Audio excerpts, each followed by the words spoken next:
بسم الله الرحمن الرحيم. وحال اسمی است نکرہ کدلالت کند بر هیئت فاعل چون راکبا درجہ ازید راکبا. لگو در شرون وکی دی منگ ویلیو عامل په دو قسمه دی، لفظی او معنوی. بے لفظی چی دی دا بدری قسمه معنی دی، حروف عاملہ، افعال عاملہ و اسماء عاملہ. حروف عاملہ رات اول باب کی ذکر کړه دو فصلونو کی، بے دویم نمبر باب کی دا افعال عاملہ و بیان. نو افعال عاملہ کی منگا اول دا مسئلہ کړي و چې هر فعل به عمل کوي. دویم دا د عمل په اعتبار سره فعل په دوه قسمه دی، یو معروف دی او بل مجهول دی. الحمدللہ فعل معروف که لازمی او که متعدی فاعل طرف ور کوي، به لازمی شپږ اسماء او تنصب ور کوي. مفعول مطلق فيه معه له حال تمیز تا، او فعل متعدی وم تم نصب ور کوي. الحمدللہ اوم څوک دی مفعول به. بهم تعریفونه شروع کړي ورپسې فصل کې. اول نمبر تعریف د فاعل څلور اجزا بګیو. هغه اسم ته ویل کېږي مخکې ترې فعل وي، فعل دلته مسند وي په طریقې د قیام سره. به دویم نمبر هم د مفعول مطلق تعریف کړو، هغه مصدر ته ویل کېږي مخکې ترې فعل وي او د دا او د فعل معنی وي. او دریم نمبر به د مفعول فيه، هغه اسم ته ویل کېږي چې فعل ور سره ذکر وي او فعل بده کی واقع وي. دو قسم او ظرف زمان چې په زمانه دلالت کوي او ظرف مکان چې مکان معنی دلالت کوي. به ورپسې مفعول معه، هغه اسم ته ویل کېږي چې پس د وو نه ذکر وي او په معنی د معوي. به د مفعول له تعریف کړو، هغه اسم ته ویل کېږي چې دلالت په داسې یو شی باندې کوي چې هغه سبب د فعل وي. کتاب کې داسې تعریف کړو، سبب د فعل مذکور وي. همون ویلو هغه اسم ته ویل کېږي چې فعل ور سره ذکر وي او د فعل په وجه باندې راغلی دا حصولی، او یا د په وجه باندې د وجود په وجه باندې فعل راغلی. بهرحال نوې سبق د حال تعریف راته کوي، مثال راته ذکر کوي او اصطلاح راته بیانوي او به ور سره اخره کې د قواعد او بیان. دو قاعده ذکر کړي موږ به لګي زیاتی کو. اول نمبر تعریف به مثالونه به اصطلاح به قاعده، دا ټول کتاب ولا ذکر کړي. حال تعریف کتاب ولدا سے تعریف کړي صاحب د نحمیر. دا غي سم ته ویل کېږي یو چې نکره وی دوا دلالت کوي په هيئت د فاعل باندې یا په هيئت د مفعول باندې یا د دوا یا په هيئت د دواړو باندې. درې اجزا شو. هغه اسم ته ویل کېږي یو، حالانکه کله کله فعل کله کله جمله راځي، نو کدا سی وایو هغه شی ته ویل کېږي، هغه لفظ ته ویل کېږي خبري چې نکره وی دوا او دلالت کوي په هيئت د فاعل باندې. بای فاعل نه چې فعل صادرېدلو د پکم هيئت باندې کم شکل او صورت باندې. کله په هيئت د مفعول باندې دلالت کوي، معنا فعل چې په مفعول به واقع کېدلو د مفعول به پکم هيئت باندې، او کله د دوړو په هيئت باندې دلالت کوي. فاعل نه فعل صادرېدلو کوم حالت کې او مفعول به باندې واقع کېدلو کوم حالت کې. مثالونو باندې مثالونو سره به پوه شو ان شاء الله. لکه حال چې د فاعل نه واقع وي جاء زید زید راله نه د زید نه چې د فعل صادرېدلو د دراتک دی وخت کې زید په کوم حالت کې وراکبن بې سورو کنه سواری مانیو او چې د مفعول هيئت بیانې ضربت زیدن زید می وهالو نو ته ډېر تکړه نه د زید نه زید ته څنګه وهالو نجید ازما وهل چې بزید واقع کېدل دا فعل چې بزید واقع کېدل او حالت د زید داو چې مشدودن تړل شوی او هيئت داو او کله د دوړو نه لقیت زیدن زید سره مخامخ شو ملاقات مې وکړو ته جوړ سره ملاقات کول او ستا هيئت څو ستانه فعل صادرېدل د ملاقات او باغه واقع کېدل دغه هيئت څو راکبین دواړه سواری باندې وای شو کنه به بهرحال حال اغلب استویل کیږي چې نکروي او دلالت په هيئت د فاعل باندې کوي یا مفعول باندې کوي او یا دواړو وګورئ وحال اسمیست حال هغه اسم دی نکره چې نکروي که دلالت کند بر هيئت فاعل چې دلالت کوي په هيئت د فاعل باندې چون راکبن رواخلا په دې ترکیب کې درجه زید راکبن جاء فعل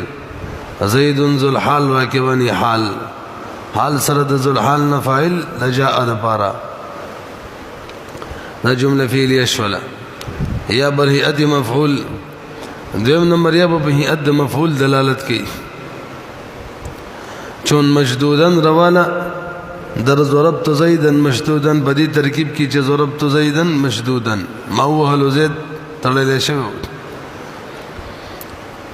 ضربت فعل تو فاعل زیدن ذو الحال مشدودن حال سره ذو الحال نه دا مفعول به شو ضربتو د پارا یا بر هيئت هر دو یا بدلالت کی په هيئت د دواړو باندې چون راکبین رواله بدی ترکیب کی لقیت زیدن راکبین د دې وڅنګ ترکیب کو دام لګو اوري ښا د حال چې کله د دواړو نه ترکیب وڅنګ کو نو اورا لقیت فعل تو ذو الحال زیدن هم ذو الحال راکبین د دواړو نه حال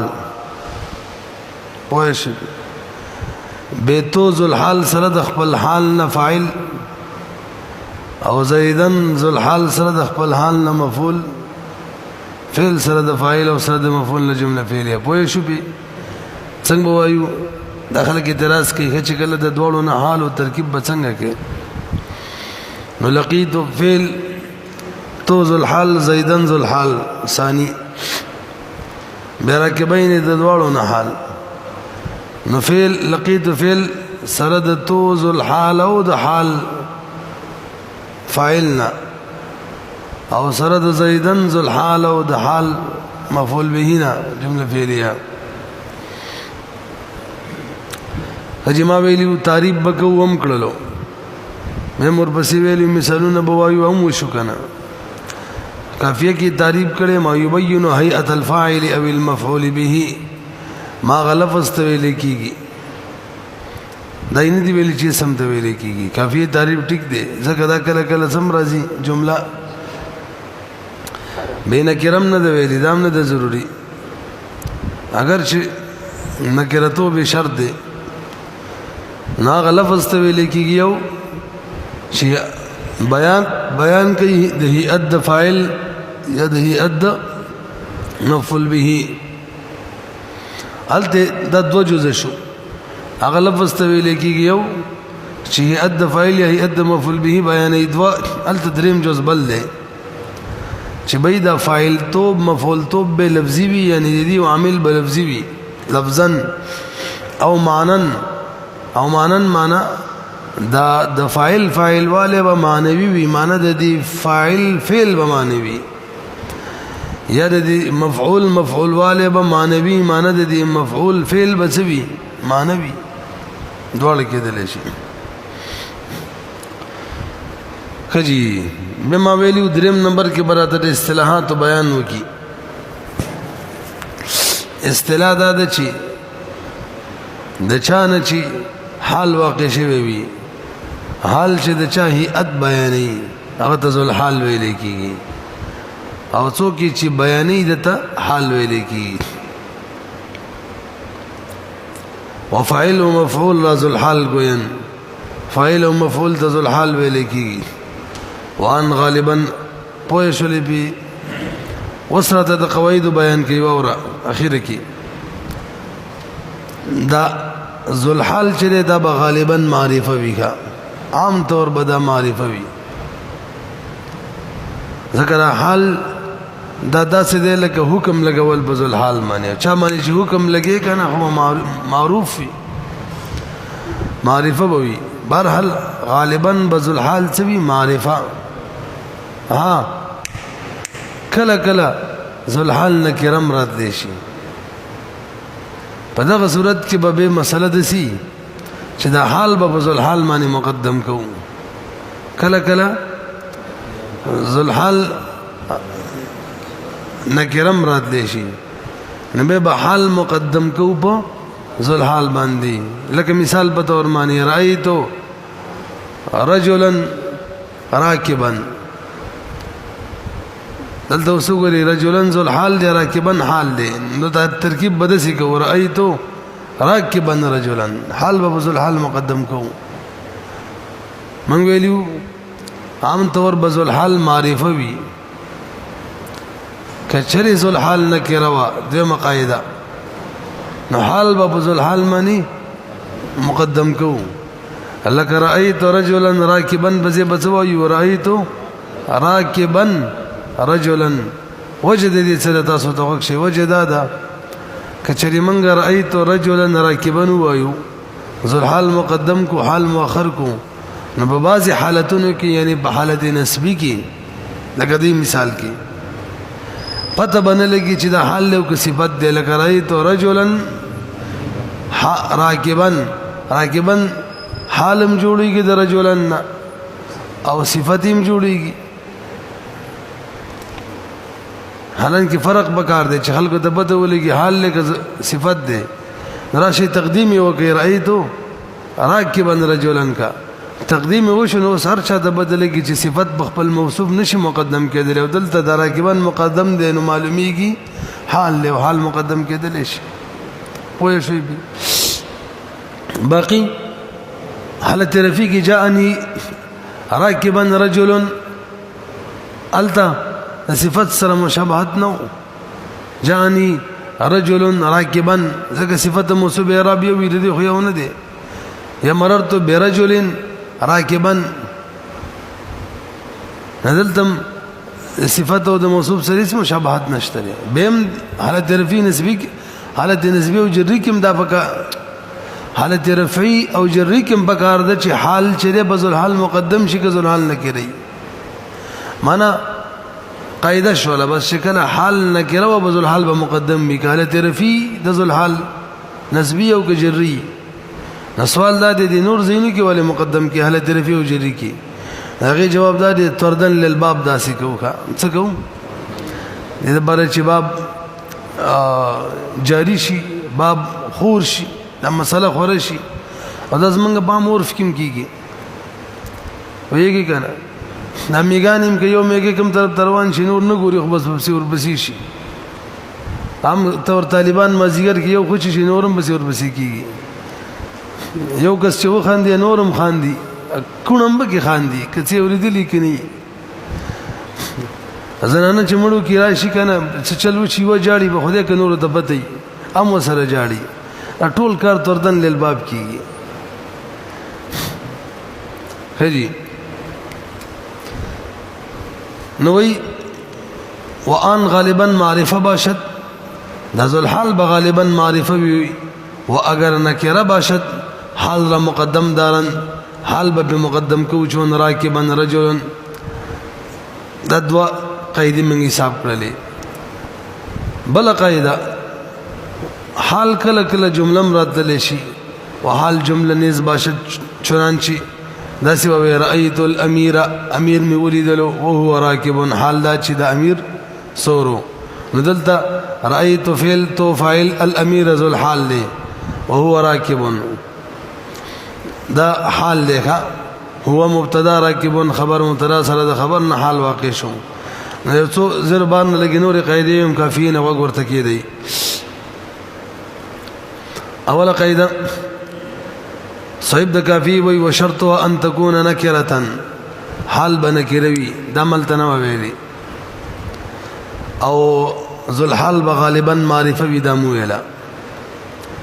البته کمزه کې چې حال معرفه راغلی و التبه پتاویل د نکره رلوخه لك وارسلنا العراق ومررت به وحده دا وحده من ډیر راضی دا حالي حالن کې معرفه وی زه بځه وحده راضی په معنا د متوحدا سریکا تعویلا نکروي به مسله دا کچری ذل حال نکروي وخت می ویل حال به مقدم کو دا خوشو بل قاعده دا د چکل عامل معنوي نو به حال چې د خپل عامل معنی نشه مقدم کېدل ځکه عمل کې کمزوري ها ضرب چره ضرب که ضرب عامل وی کنه نو به حال به مقدم کېدل شي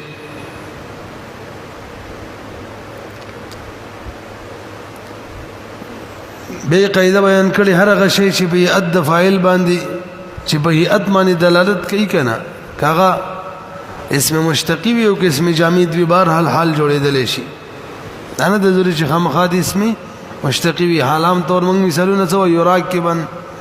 راکبین وغټول اسم مشتقی وایو بهم دلته ویل کله کله حال جمله واقع کیږي نه جمله خو فی اسمیم وی فعلیه کې مضاریم وی فعلیه کې ماضیم وی نه تاسو د دې لګي قاعده واوري نو یو خزین کې کېده وي چې حال جمله چې د حال واقع کېدل شي خو جمله خبره یادو انشائیه نه به که جمله خبریه اسمیه وا نو ور سره وو او ضمیر بدواړی لکه جاءنی زید زید راله زید ذل حال له وابوه قائم وابوه دلته د جمله حال واقع شوه د جمله اسمیه ده و عمر سره دی وا او ابوه ضمیرم بګی دی نو سره د وو سره د ضمیر به وی جمله او کله صرف ضمیر وی سکله صرف وو وی صرف وو لکه جئتک والشمس طالعه جئتک کده والشمس طالعه د فاعل نه حال جوړه امد د مفعول نم جوړيږي خبر هل والشمس طالعه د جمله د اسمیه او وو دی بګی ضمیر بګی نشتا چذل حال تراجی شي او صرف په ضمیر معنی مرضی بغیر د واونه خلا ضعف دي کی بضعف فيها لك جاءني زيد ابوه قائم وو تلری کی بهرحال که حال جمله اسمیه خبریه وا وو سرم ضمیر سرم دوړو سرم راضی خو ضمیر سره دا بضعیف او کچری حال مضاری مثبت وا مضاری نو په دې صورت کې په ضمیر سره راضی جاءني زيد يركب غلامه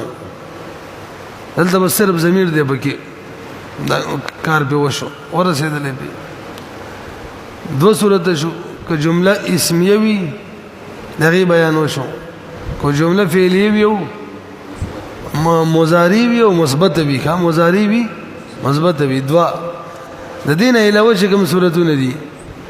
هغه دا چې مضاری وي منفي وي او ماضی وی مثبت وی یا ماضی وی منفی وی هغه وو سره راضی په وو ضمیر دواړو سره راضی صرف په وو سره راضی صرف په ضمیر سره راضی او بلا ذو فرازی پوه شول بي ورسره مشهور قاعده د چې کله ماضی مثبت حال واقع شي قد به کې راوړي ولا بد فی الماضی المثبت من قد به عامل د حال کله کله حذفیږي چې قرینه به کې موجوده وي مخکې راځي تمیز اخره معمول تمیز نو تعریف د تمیز کوي او به تمیز چې بهم لري کوي د چانه به لري کوي دغه بیان راته کوي تعریف د تمیز هغه اسم ته ویل کیږي یو جز چرف د ابهام کوي دو جز بس تعریف کې د قد دو جز دي و تمیز اسمیه تمیز هغه اسم دی کرب رفع ابهام کونت چرف د ابهام وکي صاحب د کافی تعریف کړي ما يرفع الابهام المستقر عن ذات مذکوره او مقدره ناغو په تعریف کې درې اجزا دي هغه اسم ته ویل کېږي یو چې ابهام لري کې دوا هغه ابهام چې هغه په ذات مذکوره کې قرار نیولې ذات مذکوره کې وي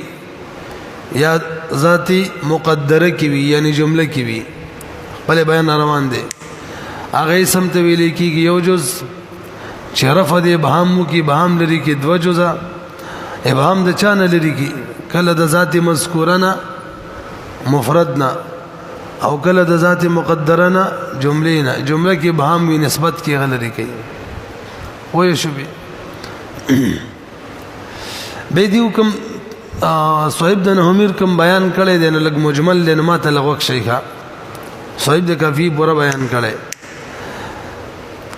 ابهام چلري کوي تمیز کله د مفرد نه لري کوي او کله د جملې نه یعنی جمله کې کوم نسبت وي د فعل فاعل ته دغه نسبت کې ابهام وی غینه لري کوي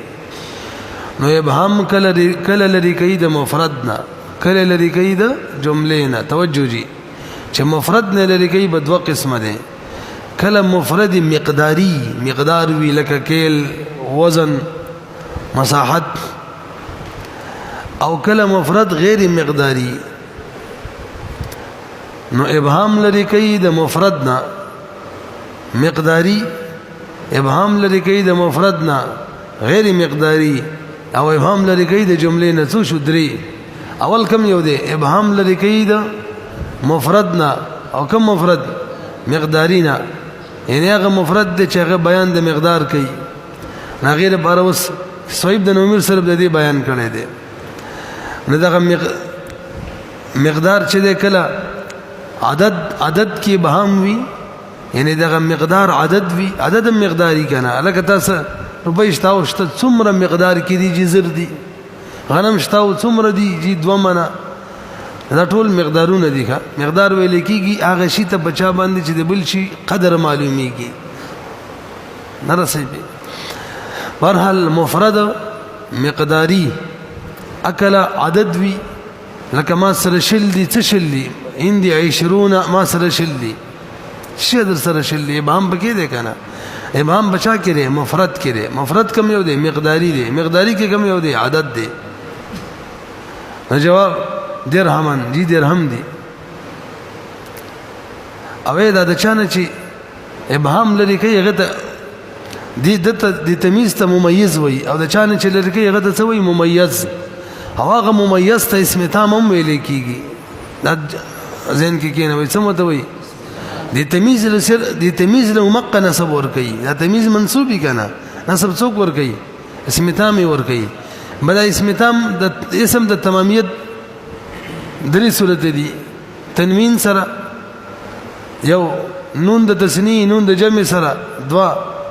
او په اضافت سره درې اسم تام درې طریقې شولې تنوین سره یو قائم مقام تنوین سره چنون د تسنیه نون د جمع لري دوا او بل اضافت سره اسم تام چاته وي اسم تام دا به مسبيونو اسم تام هغه اسم ته ویل کیږي چې د اضافت نه کیږي شکل تنوین و اضافت کیږي تنوین بلری کې غیر تام به جوړه چنون د تسنیه نون د جمع اضافت کیږي نه کیږي اول بلری کې او یو بل چې د اسم اضافت شوی دوباره کیږي نه کیږي بهرحال ما تستویل تمیز بکله ابهام لري کوي د چانه د مفرد نه به مفرد کې چې لري کوي د چانه د مقدار نه مقدار کې به کله عدد نه لکه ما تاسو ته ویل 20 درهما دلته عدد نه لري کو او دا اسم 50 تم شوی دی بنون د جمع باندې دې ته قائم مقامي تنوین ویل کیږي او دا شان کله د وزن لري کی لکه عندي قفيزاني عندي رتل ما سره یو رتل سره دي لکه یو رتل سره دي زيتن زيتون دي کنه نزلت والزيتن ابهام لري کو د مفردنا مقدارینا او بمقداری کې د مفردنا مو مقدارینا مو مقداری کې به د وزن نو او دا اسم په تنوین تام شوی دی رتلن تنوین معنی او کله ابهام لري کې د مفردنا مقدارینا او به مقداری کې د کېلنا عندي قفيزان ما سره دو قفيز دي څه برن غنم دو قفيز کې ابهام دو شي دي دو قفيز چی شي دي اړ شي نه جوړيږي غنم دي کنه دلته اسم بچاتم شوی قائم مقامي تنوین بنون تسنیه معنی قفيزاني الکه فقهي مسله ده کله وزن پیژنې وزن چاته ویل کیږي چې دغه خپل کاني کا معلوم کاني کیلو 2 کیلو کانه دي 10 کیلو کانه دي 10 کیلو کانه دي دړای کانه دي دې څه وي وزن او کېل چاته ویل کیږي چې په خاص لوخي چې هغه په یو لوخي یعنی دغه وزن نه معلوم لکه مخکې به په خرڅېدل په یو خاص لوخي باندې اوس هغه وزنی شو وزن ولا معلوم کړي بس دا د جوسو ګلاس څه دی دا د 100 روپو والا دی د 200 والا دی څومره وزن مزنی نه دا چولو بلیټ چي دی ټول چی شي دي کیلو نه دي بغا به د غنم وغیرہ په کېل خرڅېدل شکرو باندې یو شکرې غنم یو څو د غړ ډرام غنم وغیرہ په دې طریقه به خرڅېدل نو کله د عدد نه مقداری کی کله د وزن نه او کله د کېل نه او کله د مساحت نه مسافت چې ته مونږ وایو لکه ما فی السماء قدر راحه اسمان کې نشته په اندازې د څو دوی ورغوي شي نشته صحابن دې بهامل لیکلو پوه شولې او کله تمیز چی کنه دا د مفرد نوی خو غیر مقداری نه مقدار نه دغه د بار مثال اندی خاتم ما سره ګوتمره سره ده لکه ګوتمه خو د وسپنی سونی چاندی در څه کېدل شي د څه ده حدیدن عام وسپنی د سونی چاندی نه ده دلته خاتم اندی خاتم ما سره ګوتمره دا خاتم چې خاتم دا مقدار دی نه دی ښا برحال تمیز کله راځي د مفرد مقداری کله راځي د مفرد غیر مقداری او کله راځي د نسبت نه هغه ته ویل کیږي ذات مقدره والثاني النسبه في جمله یا شبه جمله وی لکه مثال طاب زید زید خوشاله دی دا خوشاله والی نسبت چې زید ته وشلو دا په کوم حیثیت معنی دی ولی خوشاله دی نفسا روغ دی کنه یار علما الله پاک ورته علم ورکړی دی پوهیږي کنه به هغه شانور سره دی ګوره دوست یا از وزن چون عندي رتل زيتا خائبا از عدد چون عندي 11 درهما یا از وزن چون عندي رتل زيتا یا از کل چون عندي قفيزان برا پیګ نه یا از مساحت چون ما فی السماء نشت په اسمان کې قدر راحه په اندازه د ورغوي صحابا ورز او مفعول به دا سوال وایو عزیز عربی عبارت پاتې ده پرونه سبب کې ان شاء الله اجرا وکړو بس سکه نو ټیم پوره شي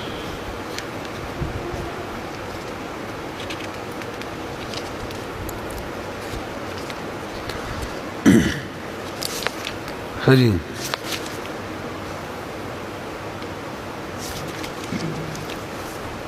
تعریفات فاعل تعریف نه به وره علم ان الفاعل هو اسم يوجز فاعل باسم وي اسند اليه الفعل اسناد بد تشوی د فعل دو جزء المذکور قبله اغه فعل چې دنه مخکې به ذکر وي درې جزء مخکې ویلو کنه او څلورم جزء علا معنا په دې معنا باندې با او ته اسناد شوی انه قام بذلك چې قائم بوي بدغه اسم بوري الفعل المسند څوک بور بوري قائم وي فعل مسند مخکې موږ د عبارت وران ویلو کا او صحیح شو کا قائم بوي دغه اسم بوري څوک فعل مسند مثل سعيد في قراء سعيد کی والمفعول المطلق هو مصدر دبا دا مصدر ته ویل کیږي یو جز للفعل المذكور قبله چې دا مصدر وي دا فعل د بارکم چې ذکر وي د دینه مخکې دو جزء بمعناه او دا بر د فعل مذکور په معنا معنی وي درې جزء ویلو کنه مې دې درې قسم دي تاکیدن کله تاکیدن راځي مفعول مطلق دې په مفهوم کې د فعل په مفهوم باندې زیادت نه تاکیدا للفعل مثل قراءة رواله بدی ترکیب کې چې قرأت قراءة وقياما رواله في قمت قياما او کله بیانا لعدده د فعل د عدد بیان کې لك وقفت وقفتين دوبري او کله بیان د نوع کې لك سرت سير العقلاء عقلاء بشان میں مزل وکو نوع بیان کړل والمفعول فيه چې دې کې درې اجزاء اسم یوجز اسم دے لظرف الذي دا غضرب د پارا وقع فيه چې واقعي بدی کی دا نوم دے دا اسم دے دا غضرب چې واقعي بدی کی فعل الفاعل فعل الفاعل ويقال له الظرف ايضا دي ظرف ویل کیږي والظرف نوعان به ظرف دو قسمه نو قصه خوشوي کنه ظرف زمان مثل يوم روال في دي ترکیب کې سمت يوم الجمعه دا یوم ظرف دی مخکم ترکیب امر لکړې دی او دا ظرف زمان دی دویم ظرف مکان لکه اندی رواله فی جلست عندك کی جلست فعل فاعل دی عندك ظرف مکان والمفعول معه هو اسم دا اسم دی وقع بعد الواو چې واقعي پس د واو نه دو جزء التي هي بمعنى مع هغه چې په معنی د معوي درې جزء وشارك الفاعل في عمله دام د کافی نرخیص سره کوم ویلي څلورم جز کافیه کیو چې د فاعل سره په فاعلیت کې مرګري شریک وي عمل کې مثل شرکاءکم رواله بدی ترکیب کې فاجمعوا تاسو را جمع شي تاسو جمع کوي کیدکم خپل کید وشرکاءکم سره د تاسو د شرکاونه شرکاوم را جمع شي دلته د فاعل سره مرګري دی یعنی تاسو جمع شي شرکام جمع شي اے مع شرکائکم والجبات روالا